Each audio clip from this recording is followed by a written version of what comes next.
வணக்கம் நண்பர்களே, வாழ்க வளமுடன் நலமுடன் வாழ்க வையகம். நாம் ஏறக்குறைய அபிராமி அந்தாதியோட நிறைவு பகுதியை நோக்கி வந்துகிட்டு இருக்கோம். இது வரைக்கும் 93 பாடல்கள் பார்த்துருப்போம். ஸோ அதனால இன்னும் 7 பாடல்கள் இருக்குங்கிறனால நம்ம இன்ட்ரோ சுதமா சேனல்ல இன்னைக்கு ஒரு 3 பதிவு, நாளைக்கு ஒரு 3 பதிவு, கடைசி பாடல் 100வது பாடலா ஒரு தனி பதிவை போட்டு இது வரைக்கும் போட்ட மொத்த பாடலோட ஒரு தொகுப்பு மாதிரி கொடுக்கலாம் அப்படின்னு நினைச்சிருக்கேன். ஸோ இதுக்கு ஆத்தாவோட அருளாசி ரொம்பவும் முக்கியம். உங்களோட பேராதரவு ரொம்ப ரொம்ப அதிகம். அதை நான் என்னால் சொல்றதுக்கு வார்த்தையே இல்லை. இந்த பாடல்ல பாருங்க, பாடல் எண் 94, மனநிலை தூய்மையா வச்சுக்கிறதுக்காக பாடல். இந்த பாடலை பாராயணம் பண்ணா என்ன பலன் கிடைக்கும் தெரியுமா? அபிராமியை யார் ஒருத்தர் தொழுறாங்களோ அவங்க எந்த நிலைக்கு ஆளாவார்கள் சொல்லிட்டு எவ்வளவு அழகா சொல்லியிருக்காரு பாருங்க. விரும்பி தொழும் அடியார், யார? அபிராமிய. இவங்க சொல்லி அவங்க சொல்லிலாம் பாராயணம் பண்ணாம நம்மளாம் அம்பால உள்முகத்தோடு யாரு விரும்பி தொழறாங்களோ அடியார்களுக்கு விழி நீர் மல்கி, கண்கள்ல நீர் பெருகுமா. சில பேருக்கு நீங்க கோயில்ல பாருங்க, அப்படியே தாரத்தாரையா வரும் கண்ணுல. சில பேர்லாம் வழிபாடு பண்ணும்போது சில பேர்ப்பா ஒரே கண்ணுல தனித்தனியா வருது, இப்போ ஏதோ அவங்க குறைன்னு கிடையாது. ஆத்தால் அவங்கள ஆட்கொண்டு விட்டால் அர்த்தம். அவங்க எந்த தெய்வத்தை நோக்கி அந்த மாதிரி பண்ணும்போது அவங்க கண்ணுல தார தாரையா தண்ணி வருதோ, இல்ல அவங்க உடம்பெல்லாம் ஒரு சிலிர்க்குதோ, இல்ல அவங்கள தன்னை மறந்து ஆடுறாங்களோ இல்ல பேசுறாங்களோனா அந்த இடத்துல கடவுள் அவர்களே ஆட்கொண்டு விட்டார் என்று அர்த்தம். ஆனா மற்றவங்களுக்கு அது கேலியா இருக்கும். அதை பத்தி நமக்கு கவலை இல்லை.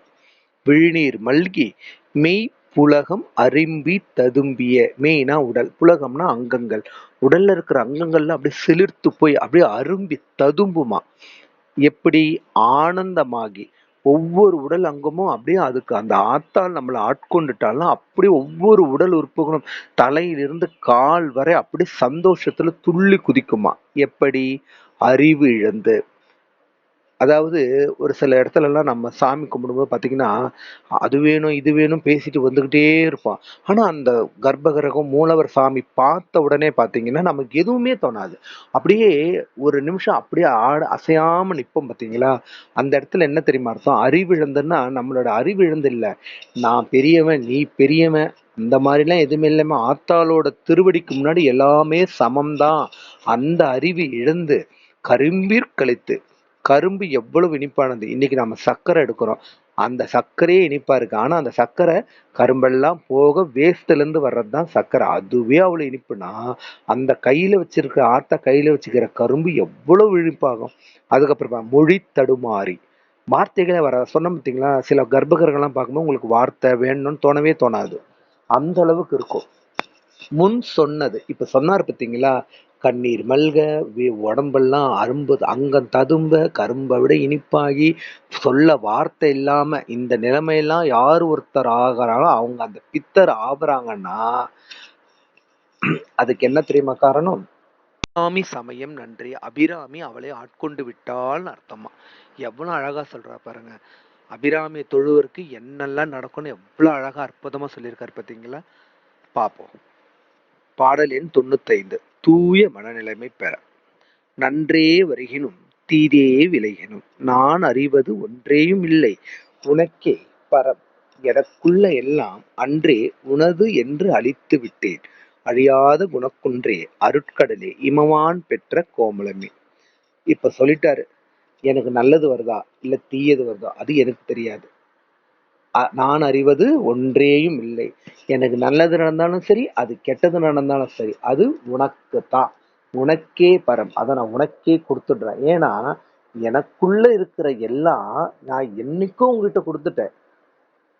எப்படி சொல்றது பார்த்தீங்களா? என்கிட்ட இருக்கிற எல்லாம், ஏன்னா என்கிட்ட இருக்கிறது எனக்கு யார் கொடுத்தா? நீ கொடுத்தது. அப்போ அது உனக்குத்தானே தரும். ஆனால் நான் இதை என்னைக்கும் கொடுத்துட்டேன். உனது என்று அழித்து விட்டேன். அவரை இப்ப புகழ்ந்து சொல்ற பாருங்க, அழியாத குணக்குன்றே. நீ ஒரு அழிவில்லாதவள். அனைத்து அண்ட சராசரங்களுக்கும் நீயே தலைவி. ஒரு குணக்குன்று, ஒரு குணபதி, அருட்கடல். அதாவது அருள் செய்யறதுல நீ ஒரு கடல் மாதிரி. கடல்ல கரையும் காண்ப முடியாது, எதுவுமே பண்ண முடியாது கடல். அந்த அளவுக்கு கடலோட ஒப்பிடுறார் அம்பாளுடைய அருளை. கடைசியா எப்படி சொல்றார்? இமவான் பெற்ற கோமளமே. ஏற்கனவே ஒரு பாடல் எப்ப பாரு இவர் இமமான்னு தான் சொல்றாரு. ஏன்னா இவர் மலைமகள் இல்லையா? இமயன்ற ஒரு அரசனுக்கு பிறந்தனால அந்த மலைமகள்ன்ற அம்பாளுக்கு பேர் வந்தது.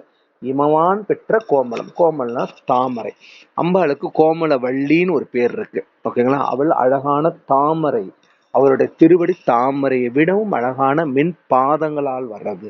எவ்வளவு அழகா சொல்ற. இந்த பாடலை பாராயணம் பண்ண என்ன கிடைக்கும்? நல்ல நல்ல எண்ணங்கள் உள்ள தூய மனநிலைமை. எந்த ஒரு இதுலயும் நமக்கு இப்படி போறது அந்த மதில் மேல் பூனைலாம் இல்லாம நல்ல தூய்மையான மனநிலை. உடல் தூய்மை, உள்ள தூய்மை நம்ம சொல்லி கேள்விப்பட்டிருக்கலாம். இது ரெண்டுமே நமக்கு அமையும் இந்த 95வது பாடலை நம்ம பாராயணம் பண்ணும் பொழுது. இதுக்கு அடுத்து 96வது பாடல். அதுக்கப்புறம் ஒரு தனிப்பதிவுல 97 கொடுக்குறேன். 98, 99, 100வது பாடல் தனிப்பதிவா தந்து அதுல எல்லாமே போடுறேன். உங்களுக்கு ஏதாவது கமெண்ட்ஸ் இருந்தாலும் நீங்க அப்ப சொல்லுங்க. அதை நாம சரி பண்ணிக்கலாம். இப்ப நாம 96வது பாடலை பார்க்கலாம் வாங்க. எங்கும் தலைமையும் புகழும் பெற. என்ன பலன் கேட்குறீங்களா? நீங்க எதுல செஞ்சாலும் நீங்க தான் சீஃப், நீங்க தான் பெரிய ஆள், இந்த டாப் லெவலுக்கு வரணும். இப்போ ஒவ்வொரு இடத்துலையும் நான் இந்த நிலைமைக்கு வரணும்ப்பா, நான் இந்த நிலைமைக்கு வரணும்னு பேசுவோம் இல்லையா? அந்த மாதிரி ஒரு உயர் தலைமை பதவி, பண்பு, ஒரு புகழ் இதெல்லாம் கிடைக்கும் இந்த பாடலை பாராயணம் பண்ணா.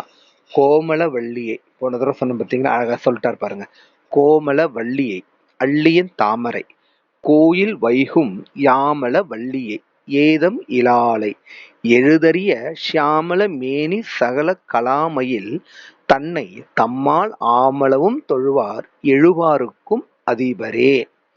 எவ்வளவு அழகா சொல்ற பாருங்க.